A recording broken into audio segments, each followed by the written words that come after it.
खबर शामिल करते हैं हमारे ब्यूरो चीफ की इस रिपोर्ट में। थाना बम्बा माला का नवाही गांव सिंधा माला के रिहायशी मोहम्मद मुरसलीन वगैरह ने बताया कि हमारे गांव की एक औरत है जिसने पूरे गांव का अमन तबाह कर दिया है, लोगों के साथ फ्रॉड करती है। अब उसने गुंडा लड़कों के साथ मिलकर गांव के 4 अफराद को फायरिंग करके ज़ख्मी किया है। ज़ख्मियों में एक 5 माह का बच्चा शामिल है, उसे फायर मरवाए हैं, और एक खालिदा नामी खातून है, उसको भी फायर लगे हैं। दूसरे लोग ज़ख्मी हैं। पुलिस ने FIR दर्ज करके मुलजमान गिरफ्तार कर लिए हैं। लोगों का कहना है कि हमें मजीद भी इस कलसुम नामी औरत से ख़तरा है, जब भी इसने बाहर आना है मजीद गाँव का अमन तबाह करना है।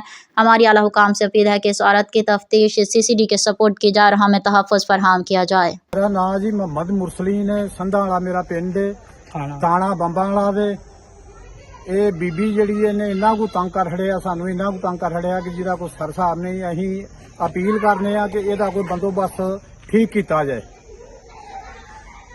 ਜੀ। ਕੀ ਤੁਹਾਡੇ ਨਾਲ ਮਾਮਲਾ ਬਣਿਆ? ਮਾਮਲਾ ਜੀ ਸਾਡੇ ਨਾਲ ਇਹ ਬਣਿਆ ਕਿ ਰਾਹ ਦੇ ਉੱਤੇ ਦਾ ਘਰ ਹੈ, ਇਹ ਜਿਸ ਵੇਲੇ ਚਾਹੁੰਦੀ ਹੈ, ਜਿਹਨੂੰ ਚਾਹੁੰਦੀ ਹੈ ਬਿਸ਼ਤ ਕਰਦੀ ਹੈ, ਗਾਲਾਂ ਕੱਢਦੀ ਹੈ, ਹਰ ਬੰਦੇ ਨਾਲ ਇਹਦਾ ਫੱਡਾ ਦੇ ਕਿ ਇਹਨੇ ਬਹੁਤ ਤੰਗ ਕੀਤਾ। ਇਹਦਾ ਅੱਛੇ ਤੋਂ ਅੱਛਾ ਜਿਹੜਾ ਇਲਾਜ ਇਹਨਾਂ ਇਹਦਾ ਕੀਤਾ ਜਾਣਾ ਚਾਹੀਦਾ ਹੈ।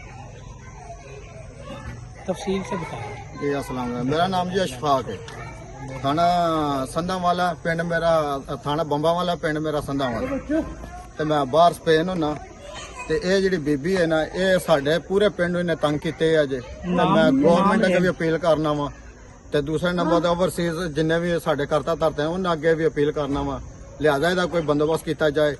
इन्हें बहुत ज्यादा तंग कीते है। क्या नाम क्या है और किन लोगों की जमीनों पर कब्जे कर रही है, जरा सारा तफसील से बताएं। ਕਲਸੂਮ ਨਾ ਬੀਬੀ ਦਾ ਰਾਹ ਦੇ ਵਿੱਚ ਇਹਦਾ ਡੇਰਾ ਹੈ, ਘਰ ਹੈ। ਤੇ ਉੱਥੇ ਪਿੰਡ ਦੇ ਵਿੱਚ ਲੋਕਾਂ ਨੇ ਇਹਦੇ ਕੋਲ ਪਲਾਟ ਲਏ ਨੇ, ਉਹਦੇ ਵਿੱਚ ਵੀ ਇਹਨੇ ਹੇਰ-ਫੇਰ ਕੀਤੇ ਆ ਸਾਰਿਆਂ ਨਾਲ। ਪਿੰਡ ਦੇ ਵਿੱਚ ਕਿਸੇ ਬੰਦੇ ਜਿਹਦੇ ਨੂੰ ਪਲਾਟ ਦਿੱਤਾ ਉਹਦੇ ਨਾਲ ਸਭ ਨਾਲ ਹੇਰ-ਫੇਰ ਕੀਤੇ ਆ।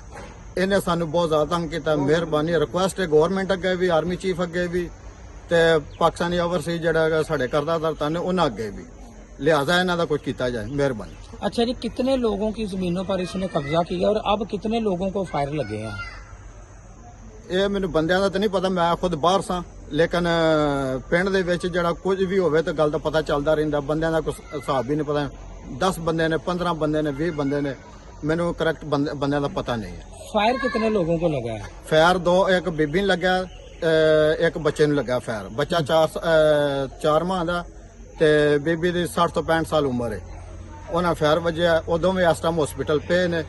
इन्हें लड़ाई की बच्चों नाल, बच्चों की लड़ाई इन्हें फिर अगों लिया के बंदे इकट्ठे करके इन्हें बहाए सन, बहा के ते इन्हें साडे ते हमला कर छड़ा साडे बच्चे दे उत्ते।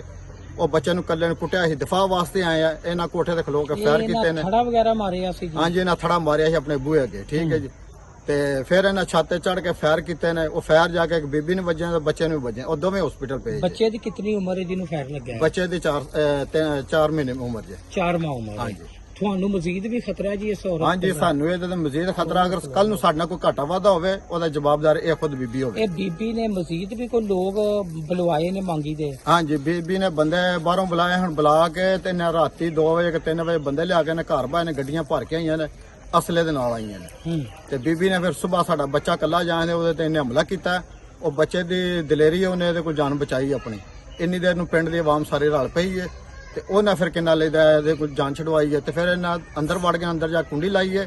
ਫਿਰ ਇਹਨਾਂ ਉੱਤੇ ਛੱਤ ਤੇ ਖਲੋ ਕੇ ਫਾਇਰ ਕੀਤੇ ਨੇ ਸਾਰੇ। ਉਹ ਫਾਇਰ ਇਹਨਾਂ ਉੱਤੇ ਸਿੱਧੇ ਮਾਰਨ ਲੱਗੇ ਤੇ ਫਿਰ ਇਹਨਾਂ ਉਤਾ ਕੀਤਾ। ਉਤਾਂ ਜਾ ਕੇ ਸਾਹਮਣੇ ਇੱਕ ਬੀਬੀ ਸੀ ਰਸਤੇ ਦੇ ਵਿੱਚ, ਉਹਨੂੰ ਜਾ ਕੇ ਫਾਇਰ ਵੱਜਿਆ, ਨਾਲ ਉਹਦੇ ਬੱਚਾ ਸੀ ਤੇ ਬੱਚੇ ਨੂੰ ਫਾਇਰ ਵੱਜਿਆ। ਤੁਸੀਂ ਚਾਹੁੰਦੇ ਜੇ ਕਿ ਇਹ CCD ਨੂੰ ਇਸ ਕੇਸ ਸਪੁਰਦ ਕੀਤਾ ਜਾਏ? ਹਾਂਜੀ, ਅਸੀਂ ਚਾਹੁੰਦੇ ਹਾਂ CCD ਨੂੰ ਇਹਨਾਂ ਦਾ ਜਿੰਨਾ ਵੀ ਕੇਸ ਹੈ ਸਾਰਾ ਉਹਦੇ ਸਪੁਰਦ ਕੀਤਾ ਜਾਏ।